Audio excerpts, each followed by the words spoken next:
Hey there, listening squirrels. I know this. Why has my child not decorated this wall? She's a minimalist and like her messy mama. Chapter 16. You might hear a kitty cat crunching. It's finally eaten. The sun was setting when they reached the wicket gate at which the path began, and as the rain falls upon the just and unjust alike, it shed its warm tint even upon the resting places of the dead, and bade them be of good hope for its rising on the morrow. The church was old and gray, with ivy clinging to the walls and round the porch. Shunning the tombs, it crept about the mounds, beneath which slept poor humble men, twining for them the first wreaths they had ever worn, but wreaths less liable to wither and far more lasting in their kind than some which were graven deep in stone and marble, and then in pompous terms of virtues meekly hidden for many a year, and only revealed at last to executors and mourning legatees. The clergyman's horse, stumbling with a dull, blunt sound among the graves, was clopping the grass, at once deriving orthodox consolation from the dead parishioners, and enforcing last Sunday's text that this was what all flesh came to. A lean ass, who had sought to expound it also, without being qualified and ordained, was pricking his ears in an empty pound hard by, and looking with hungry eyes upon his priestly neighbor. The old man and the child quitted the gravel path and strayed among the tombs, for there the ground was soft and easy to their tired feet. As they passed behind the church, they heard voices near at hand, and presently came on those who had spoken. They were two men who were seated in easy attitudes upon the grass, and so busily engaged as to be at the first unconscious of intruders. It was not difficult to divine that they were of a class of itinerant showmen, exhibitors of the freaks of Punch and Punch and Judy. For perched cross-legged upon a tombstone behind them was a figure of that hero himself, his nose and chin as hooked, and his face as beaming as usual. Perhaps his imperturbable character was never more strikingly developed, for he preserved his usual equable smile, notwithstanding that his body was dangling in a most uncomfortable position, all loose and limp and shapeless, while his long peaked cap, unequally balanced against his exceedingly slight legs, threatened every instant to bring him toppling down. In part, scattered upon the ground at the feet of the two men, and in part jumbled together in a long flat box, were the other persons of that drama: the hero's wife and one child, the hobby horse, the doctor, the foreign gentleman, who, not being familiar with the language, is unable in the representation to express his ideas otherwise than by the utterance of the word shalabala, shalabala, shalabala, 3 distinct times. The radical neighbor, who will by no means admit that a tin bell is an organ, the executioner, and the devil were all here. Their owners had evidently come to that spot to make some needful repairs in the stage arrangements, for one of them was engaged in binding together a small gallows with thread, while the other was intent upon fixing a new black wig with the aid of a small hammer and some tacks upon the head of the radical neighbor, who had been beaten bald. They raised their eyes when the old man and his young companion were close upon them, and pausing in their work, returned their looks of curiosity. One of them, the actual exhibitor, no doubt, was a little merry-faced man with a twinkling eye and a red nose who seemed to have unconsciously imbibed something of his hero's character. The other, that was he who took the money, had rather a careful and cautious look, which was perhaps inseparable from his occupation also. The merry man was the first to greet the strangers with a nod, and following the old man's eyes, he observed that perhaps that was the first time he had ever seen Punch off the stage. And in parentheses, Punch, it may be remarked, seemed to be pointing with the tip of his cap to a most flourishing epitaph, and to be chuckling over it with all his heart. "Why do you come here to do this?" said the old man, sitting down beside them and looking at the figures with extreme delight. "Why, you see," rejoined the little man, "we're putting up for tonight at the public house yonder, and it wouldn't do to let 'em see the present company undergoing repair." "No," cried the old man, making signs to Nell to listen. "Why not, eh? Why not?" "Because it would destroy all the delusion and take away all the interest, wouldn't it?" replied the little man. "Would you care a halfpenny for the Lord Chancellor if you knowed him in private and without his wig? Certainly not." "Good," said the old man, venturing to touch one of the puppets and drawing away his hand with a shrill laugh. "Are you going to show 'em tonight, are you?" "That is the intention, Governor," replied the other, "and unless I'm much mistaken, Tommy Codlin is a-calculating at this minute what we've lost through your coming upon us. Cheer up, Tommy, it can't be much." The little man accompanied these latter words with a wink expressive of the estimate he had formed of the traveller's finances. To this Mr. Codlin, who had a surly, grumbling manner, replied as he twitched Punch off the tombstone and flung him into the box, "I don't care if we haven't lost a farden." Instead of farthing, F-A-R-D-E-N. "But you're too free. If you stood in front of the curtain and see the public's faces as I do, you'd know human nature better." "Ah, it's been the spoiling of you, Tommy, you're taking to that branch," rejoined his companion. "When you played the ghost in the regular drama and the fairs, you believed in everything except ghosts. But now you're a universal mistruster, and I never see a man so changed."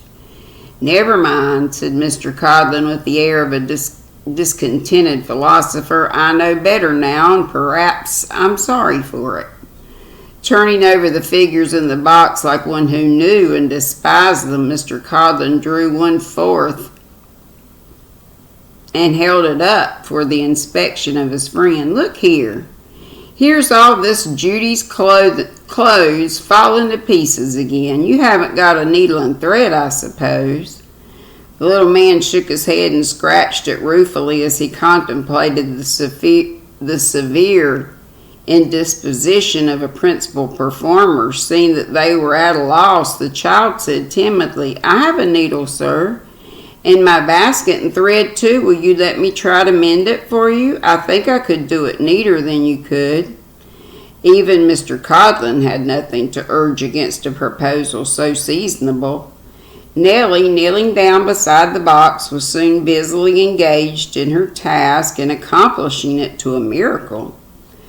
While she was thus engaged, the merry little man looked at her with an interest which did not appear to be diminished when he glanced at her helpless companion.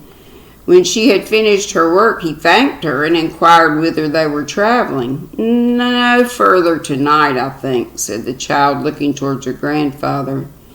"If you're wanting a place to stop at," the man remarked, "I should advise you to take up at the same house with us. That's it. The long, low, white house there. It's very cheap."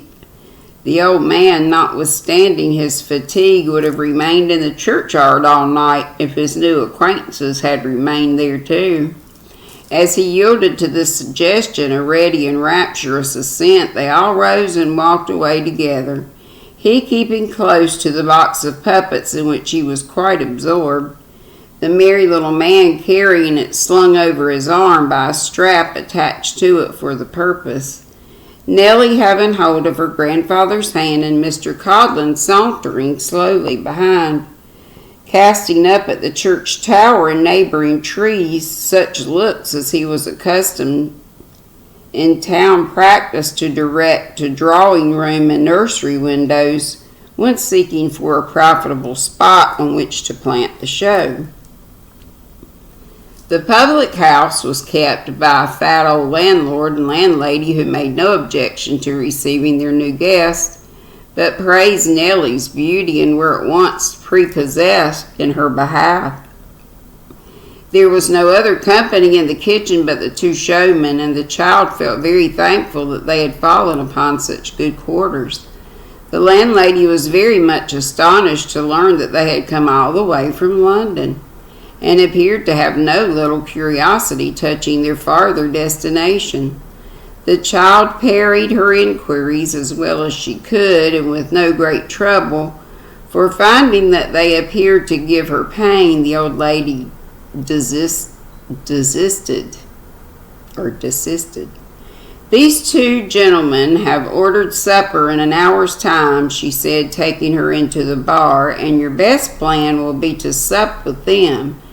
Meanwhile, you shall have a little taste of something that'll do you good, for I'm sure you must want it after all you've gone through today. Now don't look after the old gentleman, because when you've drank that, he shall have some too." As nothing could induce the child to leave him alone, however, or to touch anything in which he was not the first and greatest sharer, the old lady was obliged to help him first. When they had been thus refreshed, the whole house hurried away into an empty stable where the show stood, and where, by the light of a few flaring candles stuck round a hoop which hung by a line from the ceiling, it was to be forthwith exhibited. And now Mr. Thomas Codlin, the misanthrope,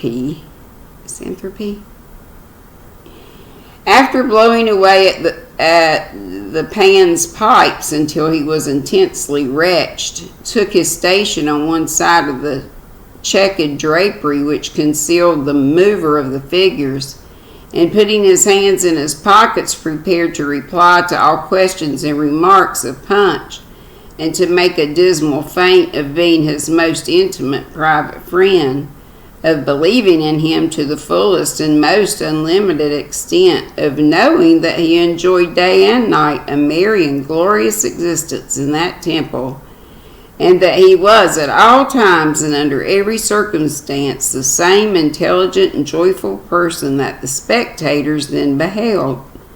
All this Mr. Codlin did with the air of a man who had made up his mind for the worst and was quite resigned, his eyes slowly wandering about during the briskest repartee to observe the effect upon the audience, and particularly the impression made upon the landlord and landlady, which might be productive of very important results in connection with the supper. Upon this head, however, he had no cause for any anxiety, for the whole performance was applauded to the echo, and voluntary contributions were showered in with a liberality which testified yet more strongly to the general delight. Among the laughter, none was more loud and frequent than the old man's. Nell's was unheard, for she, poor child, with her head drooping on his shoulder, had fallen asleep, and slept too soundly to be roused by any of his efforts to awaken her to a participation in his glee.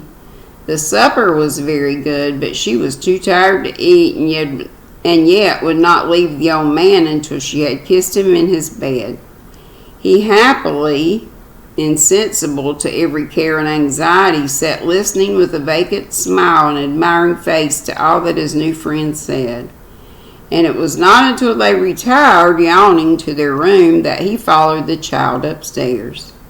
It was but a loft, partitioned into two compartments where they were to rest, but they were well pleased with their lodging and had hoped for none so good. The old man was uneasy when he had lain down and begged that Nell would come and sit at his bedside as she had done for so many nights. She hastened to him and sat there till he slept. There was a little window, hardly more than a chink in the wall, in her room, and when she left him she opened it, quite wondering at the silence.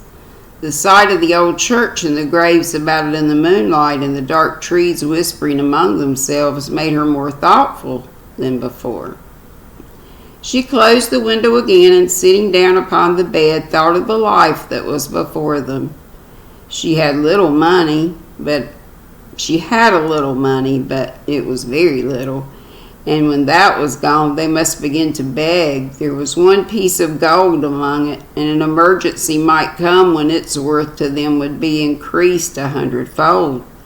It would be best to hide this coin and never produce it unless their case was absolutely desperate, and no other resource was left them.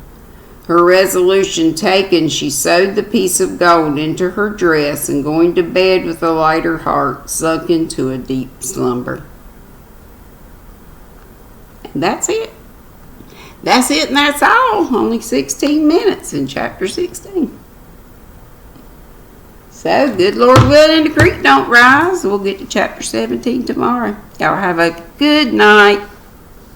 Me and Nikolai are going to hang out, and I'm still stitching away, and this is it's going nowhere fast.